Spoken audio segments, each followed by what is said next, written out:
selanjutnya tentang wajibun nahwa rasul atau kewajiban terhadap rasul. Sebelum menjelaskan mengenai wajibun nahwa rasul, di sini saya akan menjelaskan terlebih dahulu mengenai keyakinan bahwa Muhammad adalah Rasulullah yang mengandung makna sebagai berikut. Yang pertama yaitu tasdiqu fima akhbar, membenarkan apa-apa yang disampaikan olehnya. Salah satu ciri ketakwaan seorang muslim adalah senantiasa membenarkan apa yang dibawa oleh Muhammad SAW.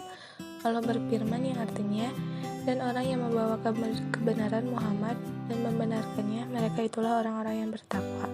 Quran Surat Az-Zumar ayat 33. Kemudian yang kedua yaitu ta'atuhu fima amar, menaati apa yang beliau perintahkan.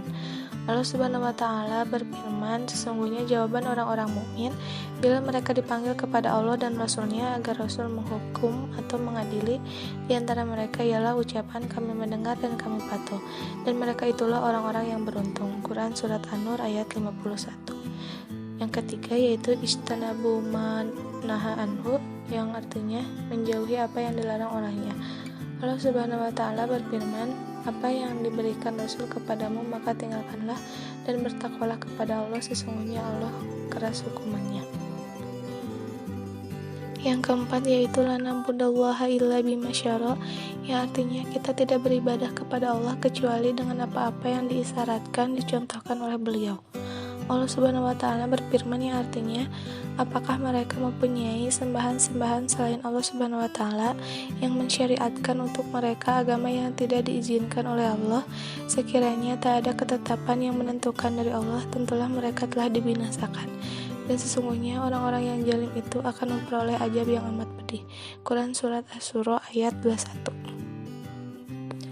Pembahasan selanjutnya yaitu mengenai wajibun nahwa rasul, yaitu kewajiban terhadap rasul dibagi menjadi 9 diantaranya.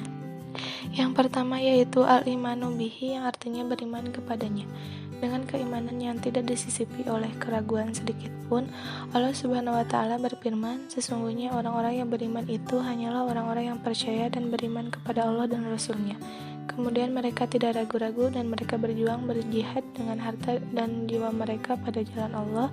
Mereka itulah orang-orang yang benar. Quran Surat Al-Hujurat ayat 15. Kemudian yang kedua, mahabbatuhu atau mencintainya.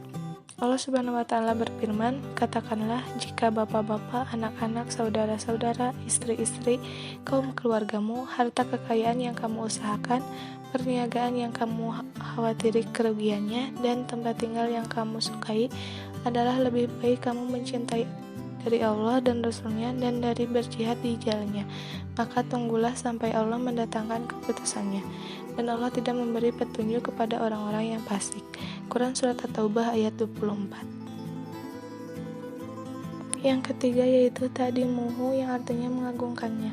Ta'dimuhu artinya memuliakan dan mendahulukan sabda beliau Shallallahu Alaihi Wasallam atas segala ucapan makhluk serta mengagungkan sunnah-sunnahnya.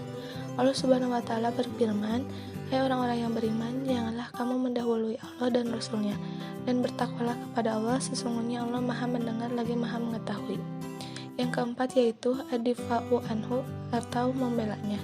Adifa'u anhu adalah membela risalah beserta sunnah-sunnahnya dari gangguan orang-orang kafir dan jahil, sebagaimana pembelaan Hawariyun terhadap risalah Nabi Isa alaihi wasallam.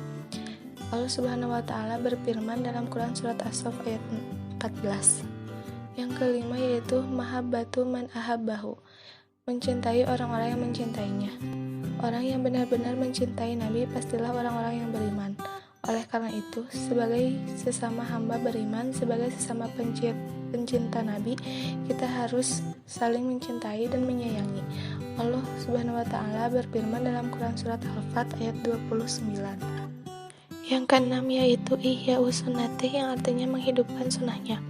Barang siapa yang menghidupkan satu sunnah dari sunnah-sunnahku, kemudian diamalkan oleh manusia, maka dia akan mendapatkan pahala seperti pahala orang-orang yang mengamalkannya, dengan tidak mengurangi pahala mereka sedikit pun. Hadis riwayat Ibnu Majah nomor 209. Sahih Al-Albani mensahihkannya dalam kitab Sahih Ibnu Majah nomor 173. Yang ketujuh yaitu iktsaru salawati alaihi, memperbanyak salawat kepadanya. Anjuran bersolawat kepada Nabi diperintahkan langsung oleh Allah Subhanahu wa Ta'ala di dalam Al-Quran. Sesungguhnya Allah dan malaikat-malaikatnya bersolawat untuk Nabi. Hai orang-orang yang beriman, bersolawatlah kamu untuk Nabi dan ucapkanlah salam penghormatan kepadanya. Quran Surat Al-Ahzab ayat 56. Yang kedelapan yaitu ittiba'u manhajihi, yang artinya mengikuti manhajnya. Wajib bagi mereka yang mengaku beriman dan mencintai Allah dan Rasul-Nya untuk ittiba kepada Muhammad SAW. Allah Ta'ala berfirman, katakanlah, jika kamu benar-benar mencintai Allah, ikutilah aku. Niscaya Allah mengasihi dan mengampuni dosa-dosamu. Allah Maha Pengampun lagi Maha Penyayang. Quran Surat Ali Imran ayat 31. Wajib bagi setiap muslim untuk ittiba kepada manhaj pedoman yang telah digariskan olehnya.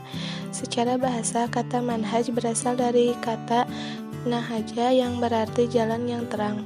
Al-Jauhari Al-Sahih 1346. Bisa juga berarti jalan yang ditempuh seseorang. Yang kesembilan, wirasatu risalatihi atau mewarisi risalahnya.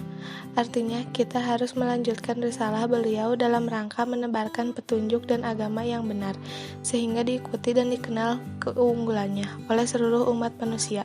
Dialah yang mengutus Rasulnya dengan membawa petunjuk dan agama yang benar agar dia memenangkannya di atas segala agama-agama meskipun orang musyrik membencinya. Quran Surat As-Saff ayat 9. Sekian penjelasan dari saya, semoga bermanfaat dan dapat diimplementasikan dalam kehidupan sehari-hari. Terima kasih. Wassalamualaikum warahmatullahi wabarakatuh.